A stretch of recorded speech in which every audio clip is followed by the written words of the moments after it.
Olá, amados, graça e paz. Em mais um dia seguindo o direcionamento daquele da qual nós o cremos e confessamos, o nosso único e suficiente Salvador de nossas vidas, mediador entre Deus e homens, do qual temos o Espírito Santo, o Consolador, o advogado, o amigo, aquele que nos testifica, independente do momento, independente da diversidade. Nós cremos que estamos sendo direcionados por Ele, do qual nós depositamos nele a nossa confiança. Aquele que nos ensina a conduzir, seja qual for a situação. Aquele que é conhecedor do futuro. Aquele da qual a Bíblia diz que muitos são aqueles que dizem: mudaremos para tal cidade, abriremos tal negócio, faturaremos tanto, mas não seria melhor dizer se assim Deus permitir? Porque aqueles que estão na submissão, aqueles que estão depositando a confiança no Senhor, há mais esperança, porque Ele nos direciona, Ele é conhecedor do futuro. Melhor vivermos num presente como se hoje fosse o último dia, porque a Bíblia diz de um homem que tinha muito celeiro e queria armazenar mais ainda, ampliar seus celeiros. Ele disse: louco, esta noite pedirão a tua alma, o que tens, para quem serás? Investis no alto, aonde a traça e a ferrugem não consomem. Assim nós perseveramos nas coisas do alto, porque aquele que ama o mundo e o que há no mundo não ama e nem conhece a Deus. A palavra nos ensina que não tem problema nenhum alguém ser próspero, mas aquilo não deve satisfazer a sua alma. Devemos sim estar sempre preocupado com o nosso próximo.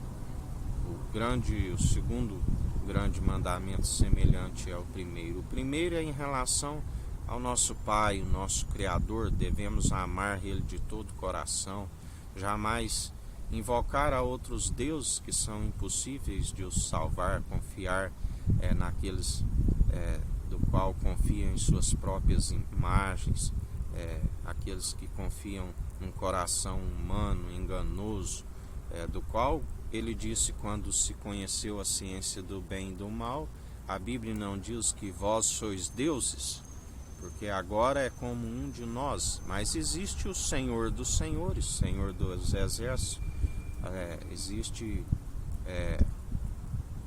aquele que está acima de todos, aquele da qual aqueles que confiam em seus deuses confundidos e envergonhados, mas aqueles que depositam nele a confiança jamais serão confundidos, porque está com a mente e o coração guardado em Cristo, guardando o primeiro grande mandamento. E o segundo grande mandamento é em relação ao nosso próximo, aquele que ajuda os pobres, os necessitados, de coração, porque eles sondam o intento da mente e do coração. Aqueles que fazem a piedade como fonte de lucro acabam sendo engodados segundo as suas próprias mentiras, porque Deus conhece entre aqueles que estão interessados em subtrair as quantias do gasofilácio para interesse próprio, como aqueles que fazem realmente por amor.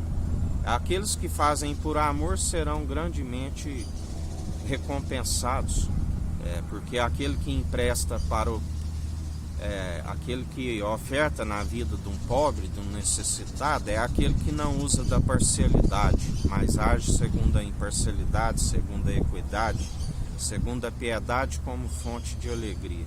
E a Bíblia diz que acaba emprestando ao Senhor, porque Ele recompensa. Por isso, o melhor é estar sempre seguindo o direcionamento daquele que nos direciona. mas tem que remover a pedra, a incredulidade, tem que crer e ser direcionado pelo seu Espírito constantemente, aonde ele tem nos falado. A casa é edificada através da sabedoria, onde o seu princípio é o temor de Deus, e se consolida a casa segundo o discernimento, discernindo, examinando os espíritos, discernindo entre o bem e o mal, sujeitando sempre a Deus, através daquele que o sujeitou e foi aperfeiçoado segundo as obras dos homens, da qual o Espírito Santo está pronto e preparado para toda boa obra. Mas aquele que segue na incredulidade, aqueles que seguem, assim como a mentira dos judeus, quando ali o sepulcro aberto e não encontram, os judeus compraram aqueles sentinelas, os soldados que ali estavam, para dizerem, digam que enquanto vocês dormiam, seus discípulos vieram e retiraram o corpo. Na verdade, não souberam nem mentir, né? Porque aquele que está dormindo está na condição de ver algo. Mas nós cremos, nós sabemos e ouvimos Ele constantemente, porque Ele é o mesmo ontem, hoje e sempre. Ele é aquele que nos direciona, Ele é aquele que, agindo Ele, ninguém impedirá, e aonde Ele é o justo Tzadik, do qual nós o seguimos e perseveramos nas mesmas obras. Ele nos direciona. Independente da adversidade que vós estáis vivendo, crede somente e entrarás no júbilo do Senhor. Porque Ele é juiz de vivos e de mortos. Ele é aquele que nos defende do vil tentador. Ele é aquele que nos ensina a semear as boas sementes. Porque aquele que assim persevera, alcançarão a colheita. Assim como Ele andou sobre as águas, assim todo aquele que perseverar até o fim também andará sobre as águas. Assim nos diz o Senhor. Que o Eterno nos abençoe, nos guarde, brilhe o Eterno sua face sobre nós. Erga o Eterno sua face sobre nós e nos dirija. Aqui é o irmão Fábio Gomes. Deus te abençoe.